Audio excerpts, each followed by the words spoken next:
Good evening, and welcome to the 16th Annual Wallenberg Lecture. My name is John Godfrey. I'm chair of the Wallenberg Committee, and I'm an assistant dean here at the Rackham School of Graduate Studies. This evening, we honor Sister Luise Radlmeier, who has endured a very lengthy trip from her home in Juja, Kenya, to be with us. We're also honored by a number of young men and women who have escaped the desolation of southern Sudan and carry with them their own stories of overcoming the most inhumane dimensions of the human condition. It was their good fortune to cross the path of this remarkable Dominican nun who, with energy, determination, persistence, and craft, has opened a path beyond the Sudanese plains that are littered with the remains of lost communities and countless lost lives. Sister Louise is truly indomitable. This evening, her presence brings alive the memory, spirit, and example of Raoul Wallenberg, a graduate of this university, and who 25 years ago, in October, was made an honorary U.S. citizen. Raoul Wallenberg practiced his mastery of the craft of the possible at the darkest edge of the human experience, where everything seemed so utterly impossible. Coming to Budapest from neutral Sweden in late 1944, as the Nazis sought to finish their final murderous tasks, and armed only with his wits, some diplomatic paper, a satchel of cash, and an unshakable will, Wallenberg's goal was the unachievable: to pull from the depths of the Holocaust one of the last surviving populations of Europe's Jews. Raoul Wallenberg was alone in his mission. The governments of the Allied nations that stood against Hitler maintained a curtain of silence, even though, at the highest levels, officials well knew of the existence of the death camps and the exercise of systematic murder. Against this background of solitude, and adapting German and Hungarian, Wallenberg proved himself to be cunning and ruthless in the service of morality and humanity. He could size up a Hungarian thug or a Nazi officer and muster the most effective mixture of persuasion, intimidation, and threat to win the release of arrested Jews. He organized a gang of forgers, operatives, couriers, informants, deal makers to protect, shelter, and feed Budapest's Jewish survivors. He mobilized the desperate and gave hope to those who had been abandoned, pulling Jews from trains that were headed to death camps and stopping arrests and killings in the streets of Budapest. He found willing accomplices and, where necessary, cozened or coerced unwilling accomplices. He became an improviser of the possible in the face of the impossible. Through his ingenuity, courage, and implacable spirit and commitment to humanity, Raoul Wallenberg succeeded in sheltering as many as 100,000 people from death in the Nazi camps. While he disappeared into the darkness from which he had saved so many, arrested by Soviet agents and fading into the Gulag, Raoul Wallenberg's spirit is certainly with us this evening, for tonight is an occasion for us to celebrate uncommon courage and dedication to humanity, and to see how, through the work of Sister Louise, Wallenberg's conviction that one person can make a difference survives. The recipients of this medal show us how individuals of conscience, guided by the conviction that the human spirit can overcome the worst, truly make a difference in even the darkest moments of the human condition. To present Sister Luise Radlmeier, an uncommon practitioner of the possible in the direst of surroundings and circumstances, I am pleased to introduce to you Teresa Sullivan, the University of Michigan's new Provost and Executive Vice President for Academic Affairs.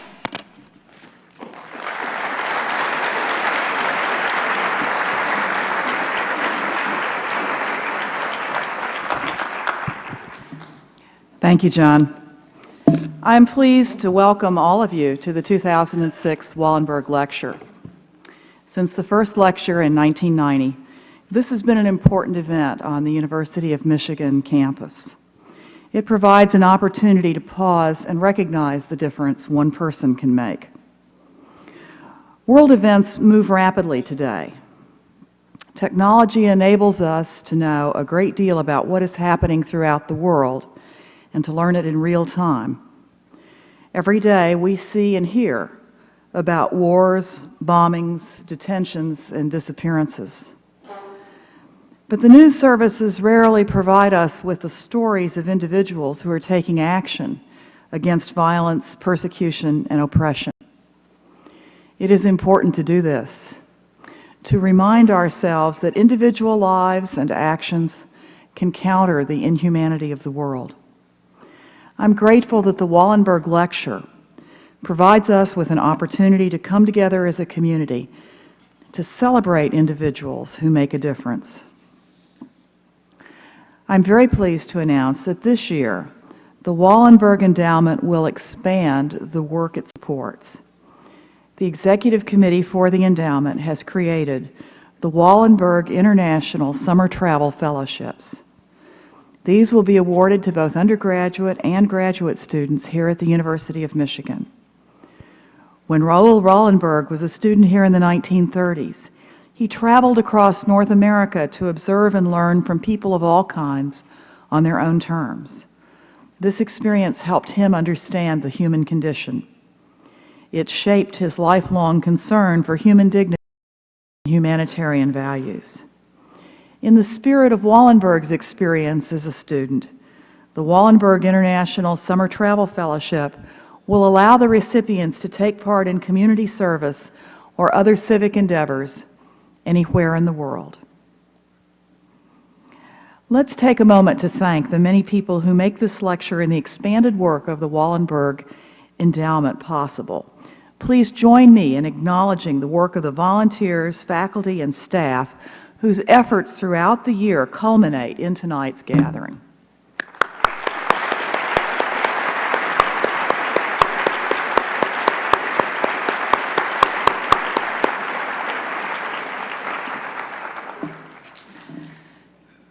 Tonight, we are honored to recognize Sister Luise Radlmeier as the 16th Wallenberg Medal recipient. She is a woman of conviction and compassion, someone who exemplifies how one individual can make a difference. Sister Louise, a native of Bavaria, has spent much of the past 50 years in Africa. Originally sent by the Dominican Sisters to be a teacher, she developed a personal mission of assisting children who are victims of war in Sudan. Her work began on a small scale, helping refugee children find their way into schools and providing the money for their tuition. Her hope was that the students would learn skills that would enable them to be self-reliant as adults. War and unrest continued in Sudan, and the number of children who were displaced grew steadily. So did the work of Sister Louise. What began as assistance for 27 children grew to include about 800 students. Many of us have read or seen movies about the lost boys of Sudan. Sister Louise was instrumental in changing the lives of many of these young men. She helped them prepare for the tests and interviews that were required before they could emigrate and begin new lives free from the violence of Sudan and the hopelessness of crowded refugee camps. She hopes to provide similar assistance to more than 300 Sudanese girls who currently live in the Kakuma refugee camp in Kenya. The girls face abuse and exploitation every day in the camp. Sister Louise is working to help them resettle in other countries where they can build new lives. Recognizing that education must be coupled with health care and shelter, Sister Louise has established schools, dormitories, homes for orphan children, health clinics, and a small hospital. Her work addresses the immediate needs of children and young people and launches them on the road to independence. In this way, Sister Louise influences many lives and touches each of them. She enables young people to look to the future with confidence. This is a wonderful and wonderfully human gift to give. The Nobel Peace Prize laureate, Elie Wiesel, was the first recipient of the Wallenberg Medal. He has seen much of the inhumanity of the world. He once observed, "I have learned 2 lessons in my life. First, there are no sufficient literary, psychological, or historical answers for human tragedy, only moral ones. Second, just as despair can come to one only from other human beings, hope, too, can be given to one only by other human beings." Sister Louise gives hope to many and shows us daily that one person can make a difference. The University of Michigan is honored to present her with the Wallenberg Medal.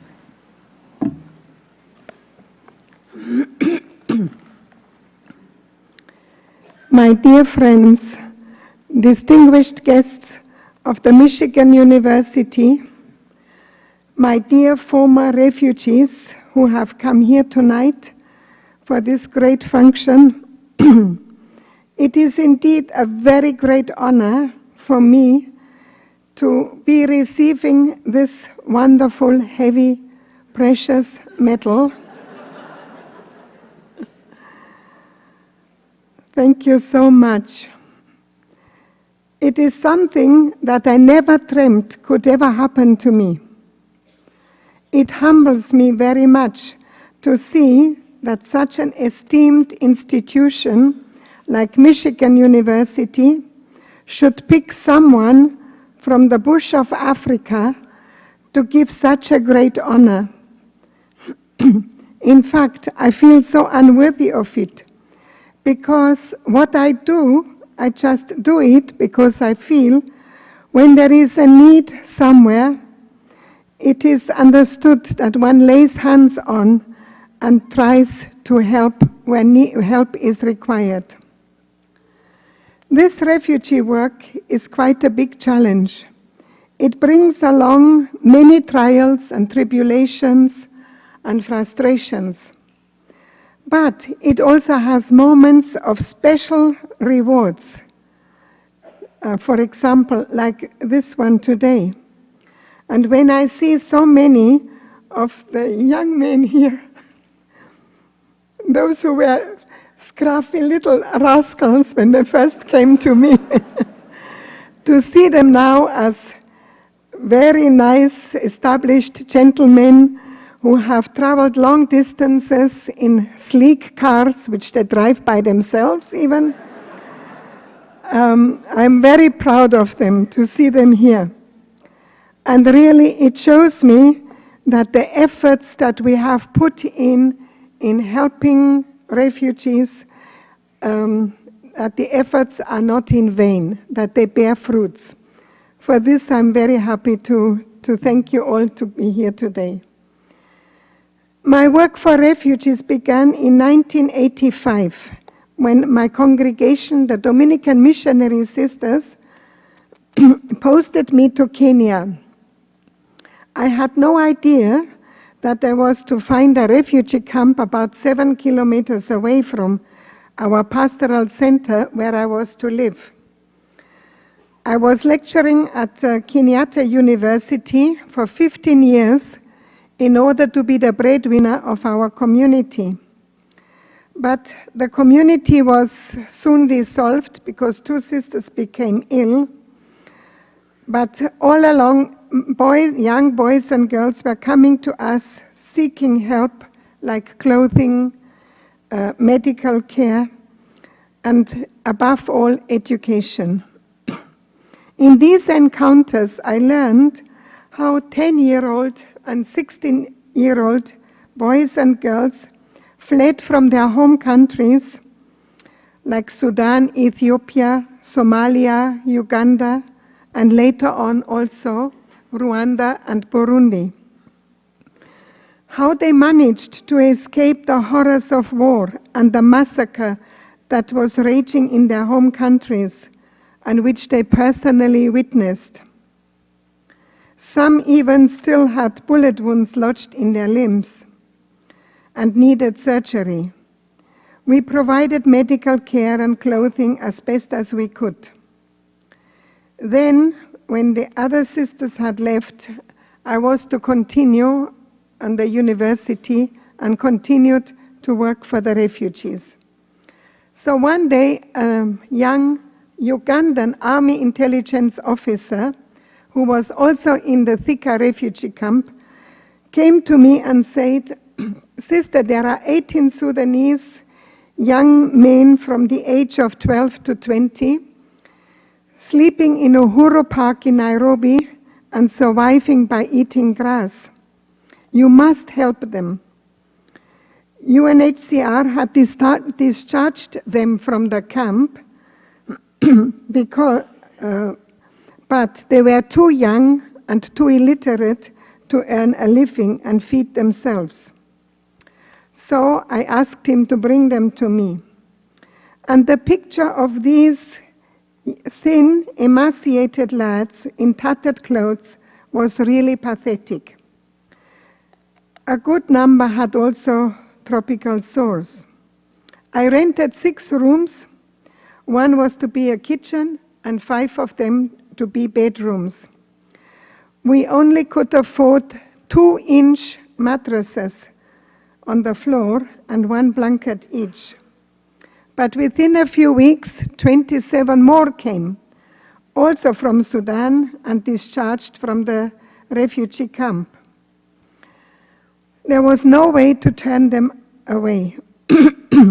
So I begged from the German Social Welfare Society, from the Catholic Secretariat, from the Hindu Society for food and clothes in order to feed these starving youths. And then came the question of education. "Sister, we want to go to school. We want to learn." 3 headmasters in the area turned us away under the pretext that these boys were too tall, were taller than the teachers, and could be a disciplinary problem. But one day a headmaster fell ill, and so the deputy, who was sympathetic to us, said, "I'll give it a try, provided the boys really behave very well." Luckily, there was no problem of discipline because the boys were dead serious on learning. But they were a funny sight.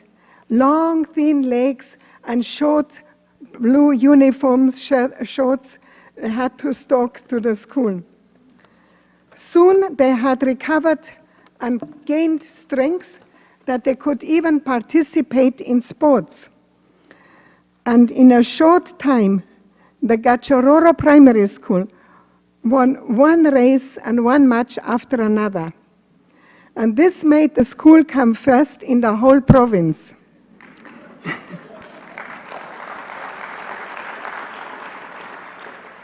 So we felt we had won the day. The teachers were proud of them, even though they would complain that it was very hard to teach people who knew no English and no Kiswahili. But with steady perseverance, we overcame all obstacles. My German friends and relatives I did not leave in peace either. I begged and begged till we had enough money to send the first ones even to secondary school. After they had to complete primary school, which is an 8 years course, they had to complete it in 4 years, those who were more than 16 years old. And they managed and even qualified for some of the good schools in the country. Now you can imagine how word spread and traveled to the remote Kakuma refugee camp that is about 700 kilometers away from Nairobi. More and more boys and girls were coming with only one request: to be allowed to go to school and learn. From 1987 to 1998, we had an annual enrollment of over 800 refugees on our register. I could not handle these numbers alone anymore, so I approached Jesuit Refugee Service to come to my rescue. And so we worked together for a good number of years, trying to educate these great numbers of refugees. After 1998, the numbers went down, and presently we have only around 260 or so annually to go to school. The other nationalities either could return home or they went to other countries. But the Sudanese still kept coming. Some were in very pathetic conditions, and we had no funds for medical care. So I used to boil pots and pots of chamomile tea and make them drink it to cure their inside, and I made them wash their eyes and their bodies to cure their outside from skin diseases and tropical sores. When we asked them how they survived the 4 to 6 days trek through the bush to come to Kenya, one gets speechless at their survival tactics. For lack of water and not wanting to die of thirst, some even drank their own urine. Others said they were fighting over the water in the puddles that were left behind in elephant footprints.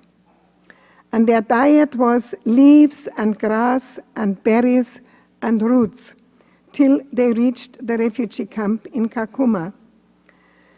In 1998, I received an invitation from the SPLA rebel leader, the late Dr. John Garang, who wanted to see me.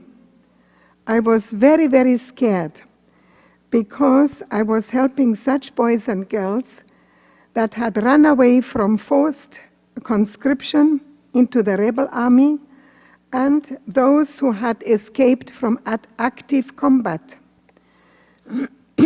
But we chatted for a long time, very amiably, and then he said, "Sister, we make an agreement. I fight to prepare the land of Sudan for the future, and you help us to prepare the manpower that is needed to build up the country once peace has come to Sudan." I said, "Okay, we are together in this fight." And then he asked me to pray for him and with him. It was a very memorable meeting. But it took still many years before God answered our prayer and peace came to Sudan on the 9th of January 2005. I know some of you will be wondering how we can talk about peace in Sudan when there is still very heavy fighting going on in the Darfur region. Yes, this war is still a very treacherous aspect of the history of Sudan. This conflict increases in atrocities and human sufferings on a daily basis. It is my hope and prayer that the mighty powers of this world will find a solution to this senseless and unnecessary conflict. The sufferings inflicted on innocent women and children surely cries to heaven for a solution. But unfortunately, some political powers fear to get involved, and so the war drags on, and very little about it reaches the outside world, because most people in that area are still illiterate and have no access to media. Besides the ordinary refugees, we are also trying to help hundreds of ex-child soldiers to learn a skill, a trade, because for formal education they are too old now. They have lost their youth and their childhood in active combat and are now crying to be given a chance to learn something before they get too old and before they can return home. We thought that the days of child soldiers was over for Sudan, but recently I heard that some commanders have even gone into the refugee camps in Chad in order to force young boys to come out and be trained to fight against the so-called Janjaweed, the militia that are terrorizing the Darfur villages. Again, it is the blood of innocent, defenseless children that has to be shed for peace to come to that region. This makes me shudder because I know from the stories of our refugees what forced conscription can do to young people.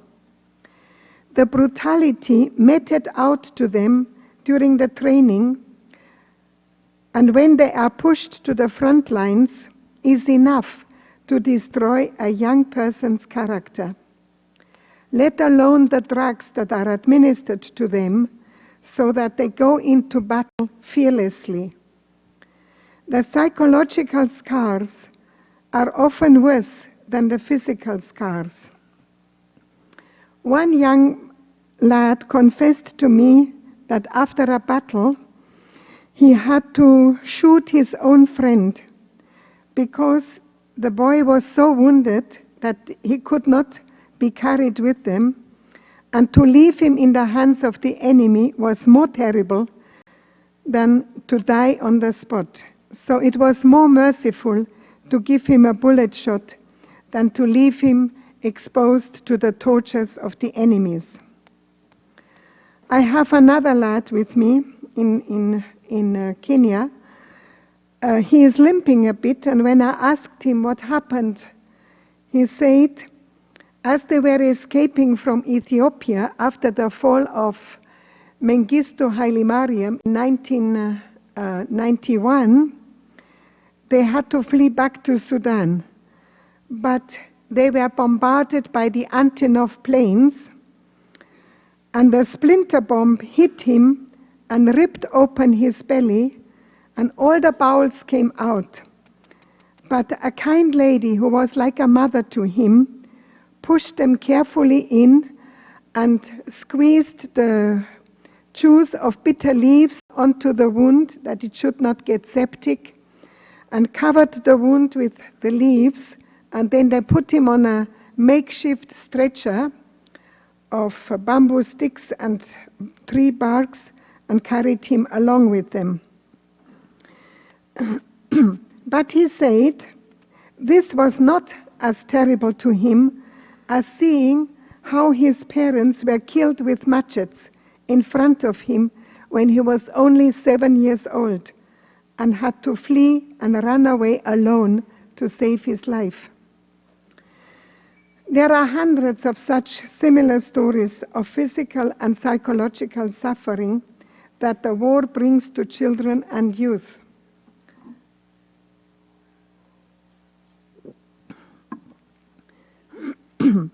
America is to be thanked and congratulated for having rescued thousands of young men and women, or thousands of young boys, the lost boys, and even millions of refugees from other countries.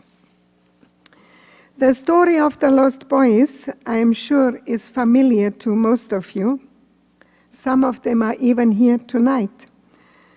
But the story of the lost girls is far more complicated. In African culture, be it Sudanese, Somali, or Kenyan, the girl child is still very much disadvantaged. especially in the rural communities where a good number of people are still illiterate. In the strict traditional culture, a girl has nothing to say. She is not supposed to have an opinion of her own or make plans for her future. Her role is to grow up, know how to cook, to bear children, and be very docile and submissive to the elders of the community. This makes a girl, especially an orphan girl in a refugee camp, even more vulnerable. The male population in a refugee camp do not want girls to go for resettlement or leave the camp for education. They want to keep them there as so-called reserves. When they are tired of one wife, they just select a new one and a younger one from among the lost girls. Some girls, of course, struggle in the camp to attend school and develop a desire for learning and have dreams and hopes for a better future. So when a suitor comes and approaches them, they have to go into hiding, and with a bit of luck, they manage to escape and make their way to Nairobi. Usually, they find some other refugee women there who will direct them to places and people who can protect them and eventually help them to go for resettlement. Worst off are the orphans, because any man from their clan or their tribe can give them away in marriage, or rather sell them to someone who can give them good money. Of course, there are UNHCR social workers in the camps who are supposed to take care of such cases. But if they speak out too strongly, they are threatened to be killed. So many just do the minimum in order to not to cause trouble for themselves. It is the practice that orphan girls in the camp are usually assigned to a family, mostly a single mother, who is there in the camp with her own children. Such a seemingly kind lady, kind in inverted commas, will welcome an orphan to her household because she has her own ulterior motives. Such a girl means cheap labor to do all the household work, fetch water, firewood, cook, wash, etc. Such a girl is lucky if she can attend a few hours of school per week. Most often, the workload is so heavy that it prevents her from going to school, or she is unable to concentrate because of too much harassment, scolding, and tiredness and hunger.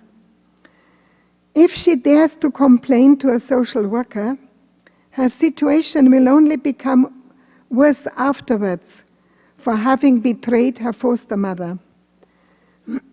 I have one girl with me in Juja in Nairobi who lived in such an unhappy foster situation. She developed typhoid. The doctor prescribed large doses of medication, of tablets which she had to take every morning. But she was not given any food, so she had to take those tablets on an empty stomach, go to school, not have water to drink either, until the evening when she was given the leftovers of that family where she stayed. So she developed stomach ulcers and other complications, and even now, 7 years later, she is still not cured from those side effects. Once a foster girl, a girl in foster care, reaches puberty, the good lady who has taken her in will bring in some men, just casually, from time to time.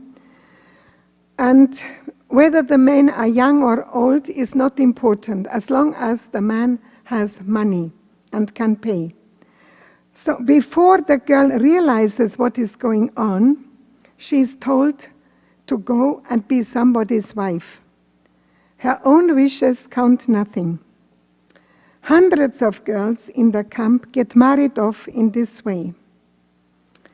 And many become pregnant and are then dumped to fend for themselves alone with a baby to care for. Worst still, often they are infected with the HIV virus together with the baby. And there is a belief in Kenya, or maybe in other African countries, I don't know, that if a man has the disease, and if he sleeps with a virgin girl, the disease will be cured. So most often, such abundant young ladies are then infected with the disease. And before she realizes her own HIV status, she may have infected many others, because what does she do when she is abundant? She goes for prostitution in order to earn enough money to feed herself and the child. This is a vicious circle, but whom can we play in this misery? We can only help in a small way due to limited resources. And it is my prayer that many more people in America come to the rescue of such vulnerable cases. Here, I wish to single out the Jewish communities of Boulder, Colorado, and Bloomington, Indiana, and even a Quaker group has tried to help, because they have pledged themselves to help such girls to resettle once they come to the United States. They provide them with housing, with shelter, jobs, and even organize educational possibilities for them. Hopefully, more such girls can be given a brighter future in such a way. Because a nation, in order to prosper, needs educated women as much as educated men. So let me express here my sincere gratitude to the Jewish communities that have taken bold steps to give new hope for a better future to a good number of lost girls. The Wallenberg Medal Award has a Jewish connection, as we have heard. And if I may say so, so have I. During World War II, my late mother used to work tirelessly for a Jewish toy shop in Landshut, Bavaria, because the money had lost the value and the Jewish shops were to be boycotted. But Mom would carry loads of toys on her bicycle home and sell them to farmers in exchange of food items. And then she would cycle back the 20 kilometers and bring those food items to the people of Kaufhaus Dietz. On her last trip there, she was almost caught and jailed. She found that the shop was locked, and since they had their residence upstairs, she stood in the street and shouted up and said, "Come and open, I have come with your goods." But a woman in the street stopped her and told her to shut up before she is caught and jailed. But my mother asked, "Why? What has happened?" And the woman said, "Can't you see that Star of David on the door?" And mother said, "But yes, why? What is the matter?" She said, "Get away as fast as you can, otherwise you will never reach home again." So she was forced to cycle home silently. In the evening, she told my father about it, because my father never had to go to war. He was employed to transport the milk to the dairy. And so we kept the food stuff for 2 weeks. And then Dad came home one evening and said, "I think we have to eat that food ourselves." because from what I hear, these people might never come back anymore. So we had to do that. But my mother became very scared because our attic was full of toy boxes with the labels of Kaufhaus deeds on them. Mom feared that if the Gestapo find out and discover our Jewish connection, we would all be killed. So she hatched a plan and made my sister and myself go up to the attic and remove all the labels. She said Father Christmas wants it like that, and we were not to look inside the boxes. So at least this part was over. And it was true, these people never came back. When I reflect back, I think it runs in our family to lay hands on a problem and help to solve it whenever, in whatever way it may be possible. In a small way, we can all contribute to solving problems, especially when it means to alleviating the sufferings of our fellow human beings. African theology is based upon mutuality and harmony. I believe the Jewish theology runs in the same direction. Like the African culture, it stresses family values and togetherness. Whatever holds a community together is the spoken word, dialogue, communication. Words have the power to heal and to hurt, to build and to destroy. Traditionally, problems are solved by sitting down together and talking things over, and then action can be taken.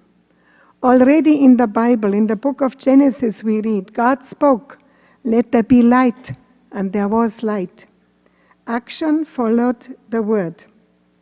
History also tells us that most wars have started by the commanding words of a powerful despot. Wherever violence or the culture of violence is predominant, their wars and conflicts are inevitable. So many events in history are written with the blood of the powerless and the oppressed. Even we are here today because of what such history has done to so many refugees.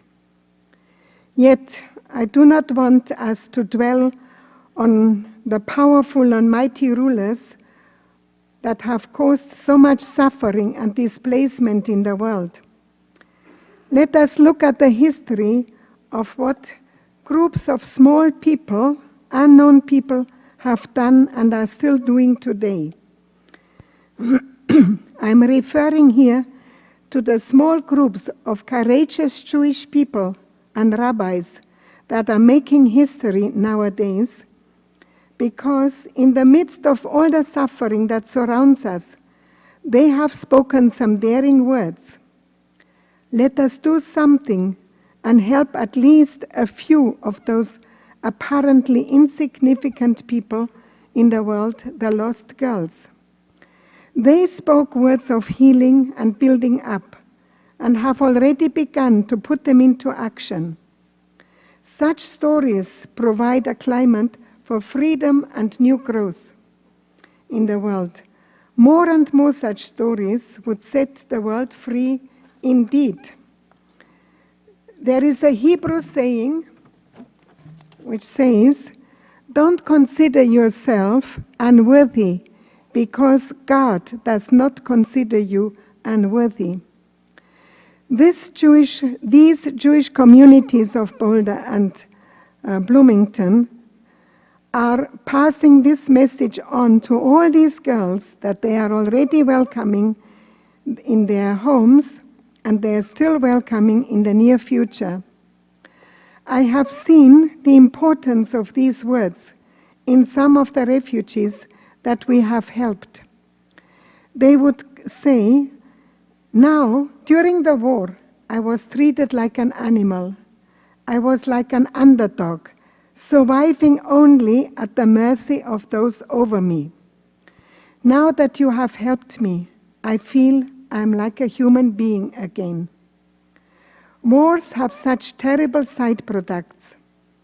They tear families apart, create thousands of orphans and homeless people, and destroy the cultural values and trample underfoot the things that people hold sacred and holy. Africa has a rich tradition, a rich cultural tradition of passing on to the youth what makes them grow up honest, decent, and respectful. But wars destroy all that and make people into beasts who only know how to kill or be killed. People either use others or are being used by others. Yet in the most ancient cultures, there is such great respect for life. There is this cultural aspect that teaches about the dignity of the human being. It is quite universal in Africa, and it is also found in ancient Judaism. The three most basic colors are red, white, and black. Long ago, every hut that was built for a newly wedded couple was decorated with these three basic colors to teach them about the dignity of their human person. Red stands for blood and is the symbolic color of the female aspect in each person. White, or rather gray, stands for the male aspect in a person. It is the color of the brain matter, the bone marrow, the fingernails, and the eyeballs. The color black is the symbolic color of God. God is a mystery. In the darkness, I cannot see a house or a tree, but I know it is there. In the same way, I cannot see God, but I know He is there. So God, whom we cannot see, is present in each person, even if it is only in the black pupil of the eyes, the window of the soul. What I find so interesting is that both African tradition and ancient Hebrew culture had the same interpretation for these symbolic colors and used them to enhance the dignity of the human person. Knowing that God has put something of Himself in each person should help us to avoid wars and conflicts at all costs. At least it should help us or urge us on to resolve conflicts in a dignified approach. You have invited me here to let me speak to you a little bit about what wars in Africa have done to young people, uprooting them, transplanting them into a world that is totally alien to their cultural values. Let us be united in this one resolve, that we all can stand together and help preventing wars or sometimes maybe stopping wars. Let us be united in building a peaceful world where the word shalom is written in golden letters and each person can enjoy the dignity of his or her unique creation. Thank you, and God bless you.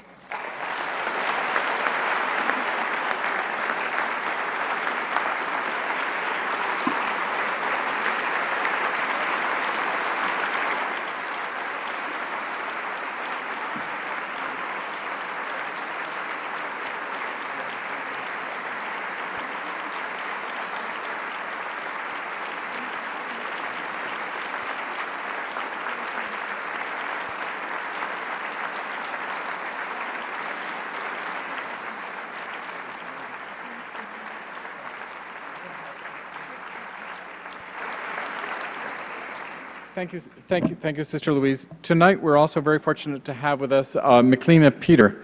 This is an extraordinary young woman who now attends the University of Colorado and who is one of the hundreds, truly many hundreds, of young Sudanese men and women who Sister Louise has assisted and who are attending college like Melina or rebuilding their lives in other ways all around the world. And I'd like Ms. Peter to come up to the stage for a few brief remarks, after which we'll have time for some questions from you to both of them.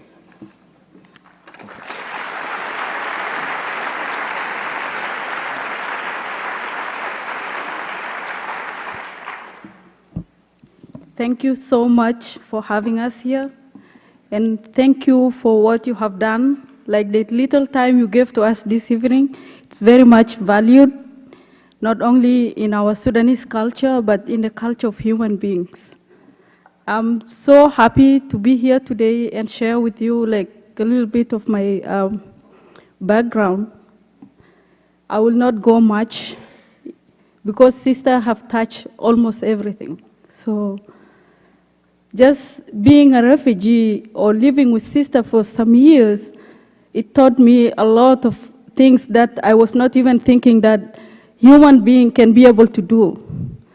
Staying with sister in the house, seeing what she's doing every day, going to bed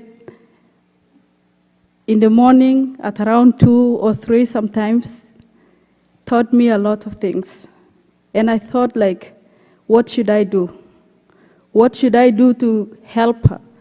Not only to help her because she's sister, but to help her in order for her to help somebody. And that person can extend the help. Also, it will go further. And I thought, what was my contribution to be for other fellow human beings like myself? And coming to Boulder, Colorado, it wasn't an easy thing. Like, leaving the whole family behind, scattered in the bushes of Sudan, others in Cairo, like just trying to think day and night, when will be the time that we'll be coming together and live together as a family again. It's so terrible and it's so hard, like it's full of sorrows, if I can say. It's really, really very difficult. But it's possible to put these kind of things in one side when we have people like you contributing with their little time they have in this busy world of America, coming here and listening to what people are doing back in their homes. And I know now each one of you is now thinking, what should I do? How can I help? Coming to Boulder, as I said, it's like a difficult thing. I've never imagined in my life one day I will be in America. I heard about America when I was in junior school. I was taught in a geography class about Rocky Mountains. This was the only thing I know. And then like the North and South Dakota and yeah, about like they grow maize there or corn, and then Chicago where they have these canned foods and all these kind of things. I've never thought of coming out of Sudan. For what? Going to school, having my family by my side, was just like enough for me. But then I have to leave everything. I have to just look for what will save my life. That's why I managed to escape from Sudan and came to Nairobi, and then later on, I came to US. Being in Boulder, somehow, it was really, really tough, but later on, it was a rewarding kind of experience because I got wonderful people around me. I got the Jewish community that I started selling out the ideas of helping other girls who are desperate in camps, and they are not able to do anything to help themselves. Though they have their minds, their intelligence, they can do whatever men can do.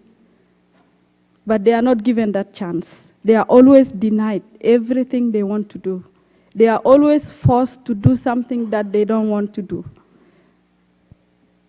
Being in America, it's really like an eye-opener. I remember when I first got my admission at University of Colorado Boulder, we were in an orientation hall. Then the professors are coming, telling us about the campus, where you can go for this and that, and it was like an hour kind of a presentation. And after that, we were told, now you can go and register. And everybody was going, so I was like, where to go? They said, Northern Library. So I don't know where this library is, but I just follow everybody going. And then I went there were some computers.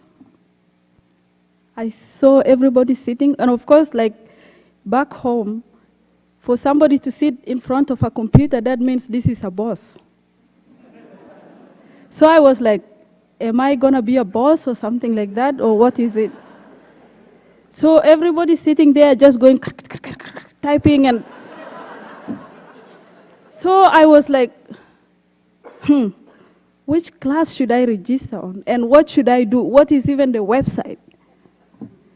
I sat there like for 10 minutes. I was just sweating and sweating. And I decided to ask somebody. I said, hey, can you help me come and register for my classes? And then he said, which are the classes you are going to register on? Which ones did you choose? I said, I don't know. He said, what's your major? I said, I want to major in poli-sci, but I don't know which classes should I take. So he came and helped me, and I registered for my classes. Going to class was a huge thing also, whereby I just sit down in a big hall like this, seeing students coming. Others are busy watching their DVDs, programs, and I was like, are they really serious? Or maybe they knew about it before. So I was so like surprised. I said, will I really adjust one day to this culture and to this way of like learning and doing everything by myself? It was really a huge cultural shock. But at the end, it worked out well. And it's not only that, but because I have sister's memory in my mind, every day I will think, what will I do? What will I do to help those who are behind there?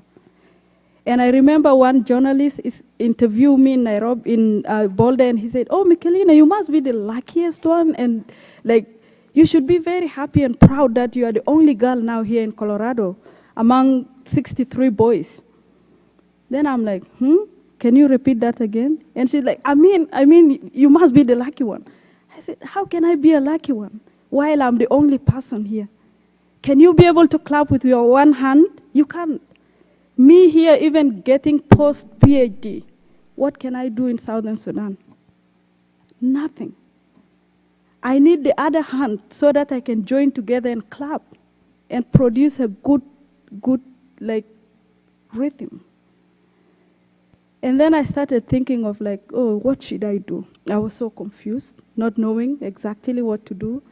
But then, through God's help, when sister was escorting Somali Bantu refugees here, doing orientations to them, like on the plane, inside the plane, I said, sister, could you please come and visit us in Boulder? It was 2004. She said, oh, well, I'll have to come. So I said, oh, we'll send you some money for your ticket. Just come and visit us here. She said, okay. So when she came, I was like, wow, now she's here. What can I do? I was totally like in a big shock, exactly, like not knowing what to do. So the only thing was just helping girls, helping women. And then I asked her, sister, what can we do to help those girls in Kakuma? And then she's, oh, Melina, what can we do now? It's really tough. I can do, but you know, it's very tough. I need to have some funding to do all that you want to do. I'm like, sister, why don't we just like find ways and like those who escape from Kakuma, keep them at your compound, send them to school, and then have them apply for resettlement process to come to US. Then she said, but we need funding. How can I sustain these women here in Nairobi? It's very difficult. Then I said, okay. I went also further and told a friend of mine, she's called Evelyn Bassoff. We call her Mama Evie. I said, you know, I have these thoughts of helping more girls, but how can we do that now? She said, is it possible? I said, Mom, it's possible. It's possible because sister is there. We just need to get some funding. Then she started writing emails, asking people like to help. And then she came the other day and told me, McLean, we have Rabbi Brunsky. She's a very good friend of mine. Let me go and talk to her and see if she can help. So I said, well, go ahead. So she went and told Rabbi that, oh, there's this situation. We thought it's possible, and if you can help. And then they said, oh, okay, give us like a week, we will let you know. And after a week, I received a message that we decided to sponsor 10 girls. Then I'm like, wow.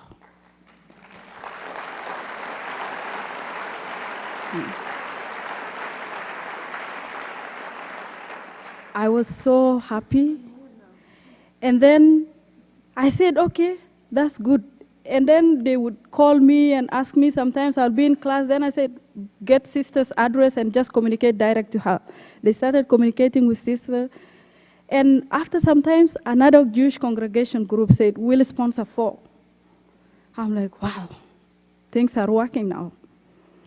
After sometimes, I decided I want to go to Nairobi and see even how this process can go, how the situation of the girls are, and all the process and what should be like put together and talk to sisters. So I went last year.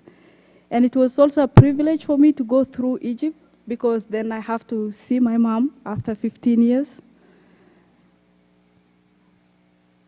I visited her, and it was a different, huge story. I went up to Nairobi and met sister again and the girls, and then we said, okay, this is working now, and let's see what to do. And then we had also other single mothers. One has a critical situation. The husband went and married another woman, and that woman has AIDS. And wanting to come back, she said no. And then it was a huge, huge problem in the family. She has to escape, like this kind of cases. So I told sister, why don't we recommend those women also, see ways to help them? She said, okay, we'll put also like request. And later on, those women got into process. They are 9, plus their dependents. They should be like 22. And then we have these girls, the first 10 group, and the 4, and the other 4, and more hopefully will join, and we'll have a huge community of Sudanese in Boulder, Colorado. And not only Boulder, we want to expand to the other states. I was talking with Professor Irene yesterday. She was like, what can we do to do something like this also here? So I encourage people to really help. If there is any way you can help, it will be really, really helpful. The single dollar you give, it's rescuing the life of thousands. Thank you so much.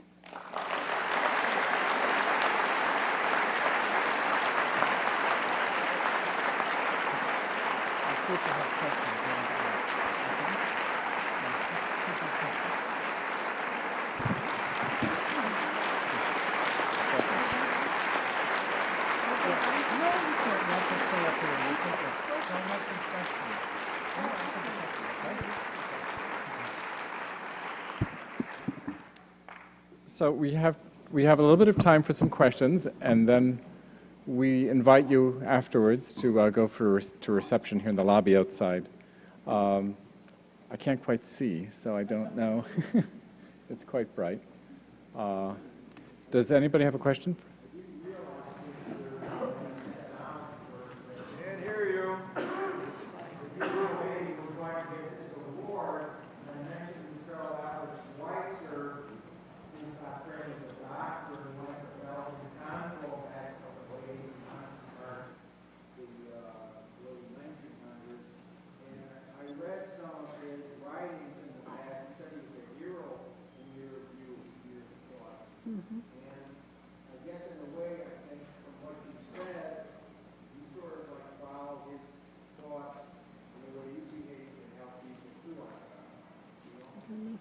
So it was a comment about Albert Schweitzer and his work and the inspiration that Sister might find.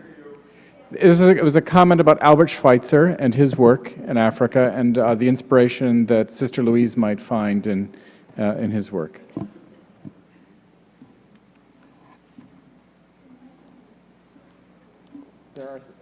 There are some microphones. There's one here and one back there if anybody has.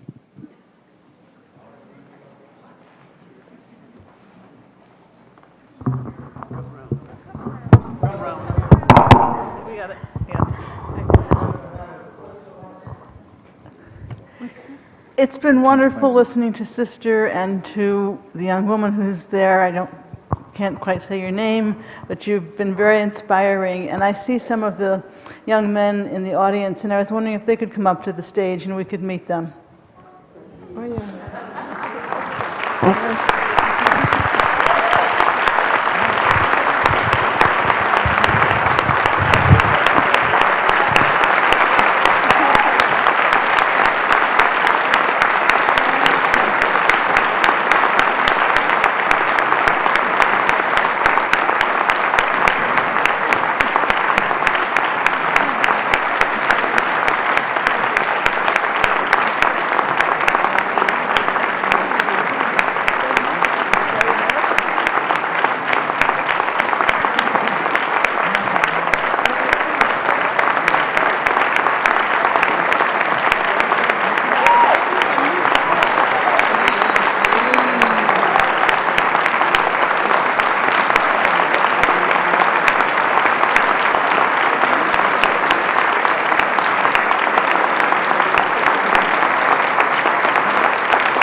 All right, I ask some questions.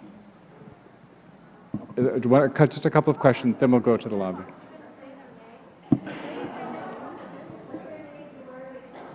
We looked at the names and where they're from? They're all from Sudan. Okay. Say your name.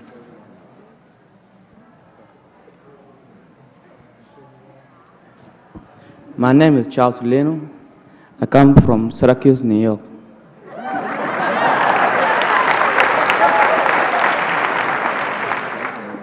Hi, my name is Christine Bosco. I'm from Syracuse.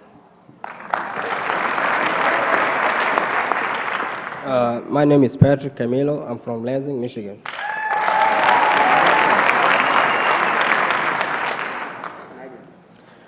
My name is Joseph Nachungura. I'm from the south too, but I live in the part of Canada. So I came from Canada because I heard my mom was coming. That's why I was here. Hello, my name is William Loche. I'm from Canada as well. I just want to make a very brief comment about Sister Louise. Sister Louise has given a meaning to my life, and it has given a meaning to the life of many other people. And because of Sister Louise, I'm able to come to Canada, and I'm at the university now, and she has just touched on many bases, and I mean, her dream has come true because of, I mean, it's touching. Thank you very much, Sister.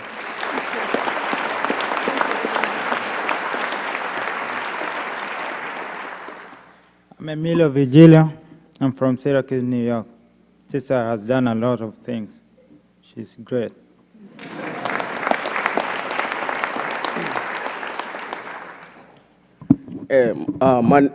My name is John Loman Ibrahim. I'm from Michigan.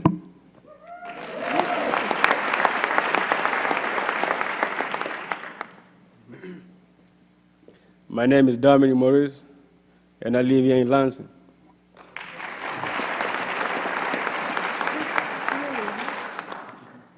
My name is Simon Luciano. I'm from Syracuse, New York.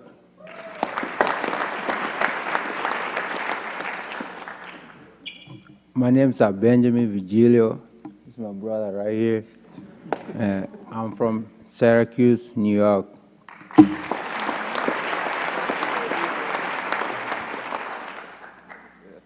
Tall, I have to read these things, so that's my height.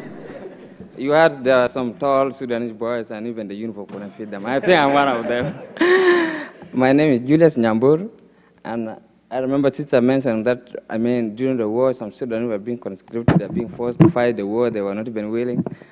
And one of those boys who were conscripted while I was 11 years old, and I was trained as an army, and I get involved in active combat.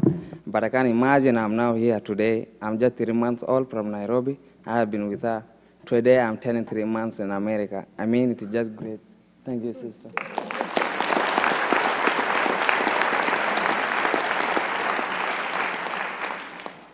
Good evening. My name is Morris Michael, and I'm one of the children of Sister Louise, and I feel great that I've been one of her person to be influenced and be part of our dream. And I'm very thankful for that.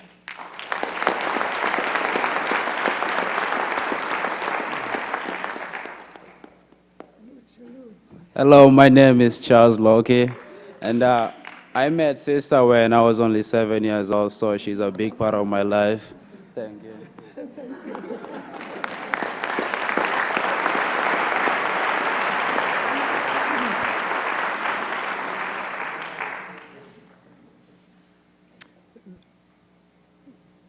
Do we have a question? Well, I have time for one. Hi, sister. I'm here with some girls who are living in a discernment house right now, and we're thinking about being sisters as well, and we were curious about how you felt like you were called to go to Africa and help.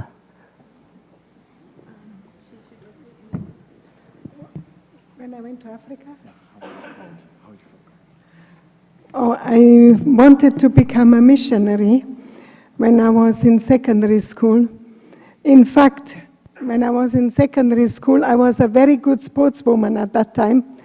And the sisters in the convent, they wanted to make me their sports teacher in future. And they offered me a scholarship, and it would have taken me to Boulder, Colorado.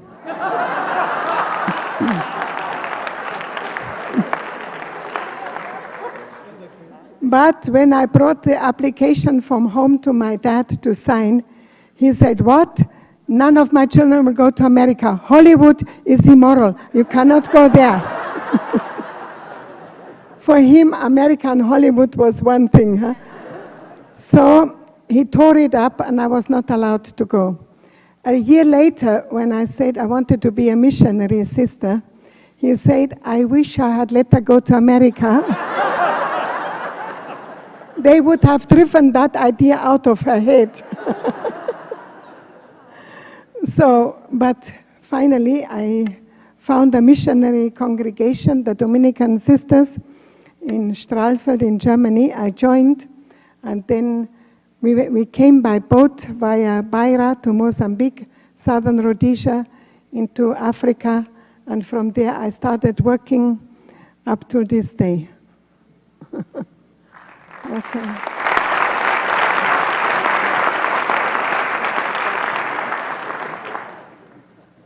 Thank you very much.